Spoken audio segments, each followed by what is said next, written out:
Hello guys, क्या हाल है आप लोगों की। मैं हूं हितेन ए क्रिप्टो भ्राता, जो आपके लिए क्रिप्टो मार्केट की सारी न्यूज़ें यहां लाता।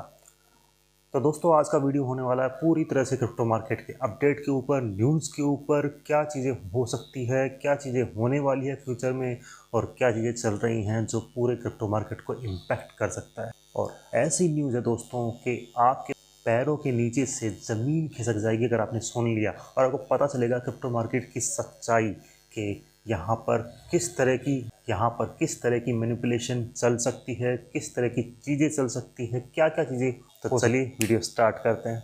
तो दोस्तों, सबसे पहले बात करते हैं हम यहाँ पर SEC की।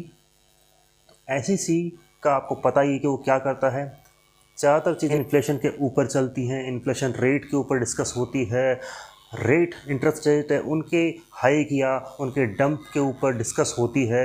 लेकिन यहाँ पर आप देखेंगे कि यहाँ पर जो चेयरमैन है वो कह रहे हैं कि जो है हम जो रेट है, इंटरेस्ट रेट है, वो अभी डिक्रीज़ करेंगे, लेकिन ऐसा पॉसिबली डिक्रीज नहीं करेंगे दोस्तों, एटलीस्ट 2024 तक। जी हाँ दोस्तों, सभी लोग चाहते हैं कि इंटरेस्ट रेट डिक्रीज़ हो, लेकिन इंटरेस्ट रेट डिक्रीज़ कैसे होगी जब तक इन्फ्लेशन यानी कि महंगाई दर 2% के नीचे नहीं आ जाती है। जी हाँ दोस्तों, अगर सेक ने देखा कि जो इन्फ्लेशन रेट है वो 2% के नीचे आ गई है, तो ही इंटरेस्ट रेट यहाँ पर डिक्रीज़ होगी, जिसका प्रैक्टिकली हम सोचें या समझें जानें तो लगभग 2024 या 2024 के एंड तक ऐसा हो सकता है दोस्तों। तो अभी शांति बनाइए रखिए, फिलहाल ये सब चीज़ें नहीं होने वाली हैं। दूसरी न्यूज़ निकल के आ रही है जो कि है इंडियन गवर्नमेंट से। यहाँ पर मिनिस्ट्री ऑफ होम अफेयर्स ने C8 लॉन्च किया है। जी हाँ दोस्तों, C8 लॉन्च किया है। मैं टायर की बात नहीं कर रहा हूँ। ये एक एंटिटी है, जो गवर्नमेंट एंटिटी है, crypto currency intelligence and analysis tool.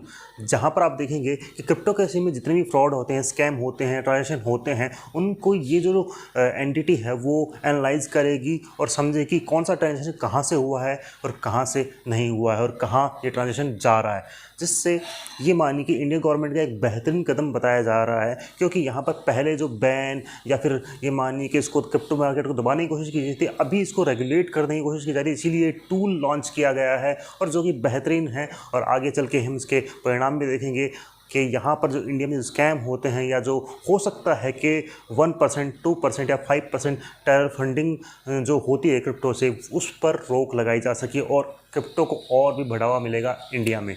और इसीलिए एक्सचेंज भी अच्छे खासे चलेंगे, इंडियन एक्सचेंज।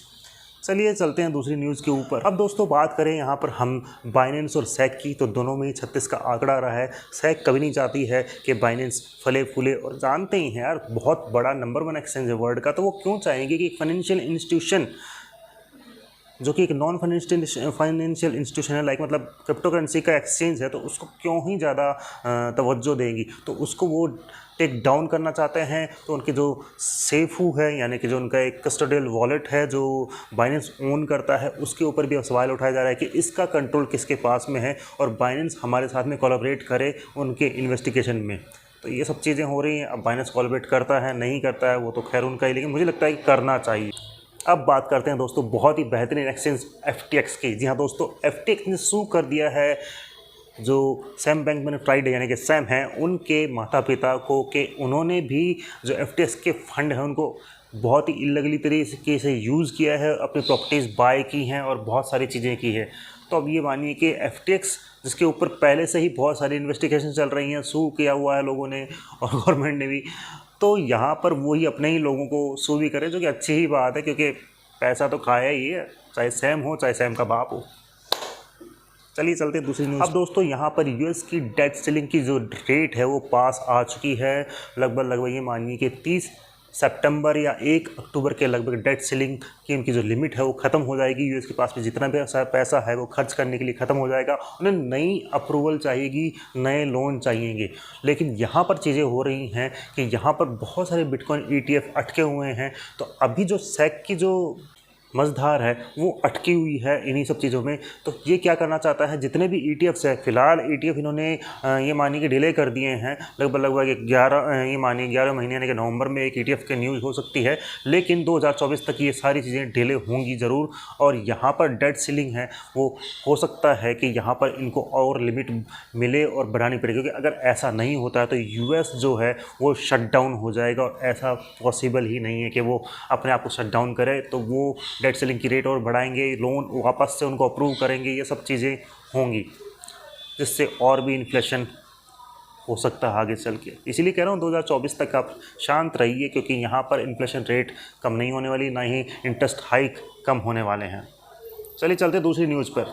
अगली न्यूज़ आ रही है दोस्तों यहाँ पर बिटफाइनेक्स की तरफ से। बिटफाइनेक्स ने एक बहुत बड़ा एलिगेशन लगाया है टेथर के ऊपर। टेथर आप जानते हैं जो USDT इशू करता है।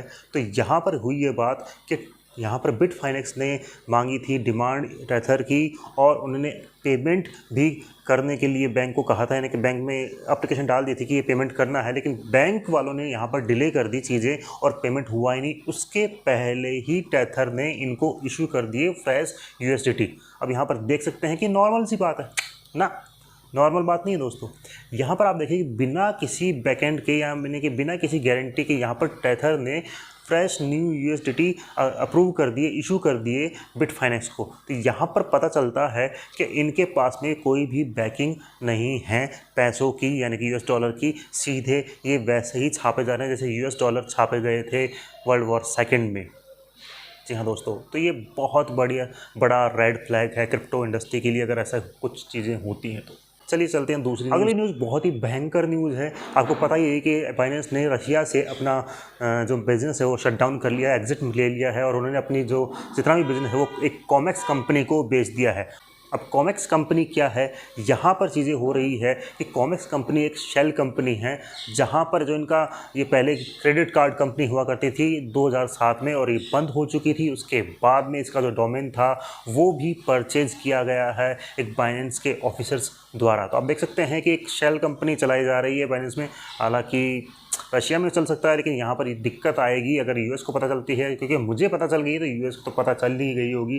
तो यहाँ पर से वापस एक दिक्कत खड़ी कर सकता है बाइनेंस को लेके।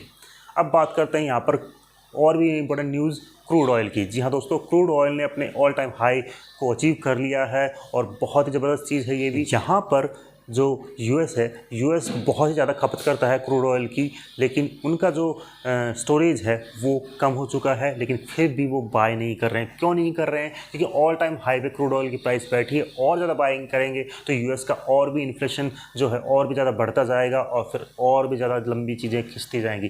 तो यहाँ पर ये चीज़ें हैं कि US को बाय तो करना पड़ेगा, लेकिन क्या वो ऑल टाइम हाई पे बाय करेगा चाहे, या फिर वो प्राइस नीचे आने पर बाय करेगा।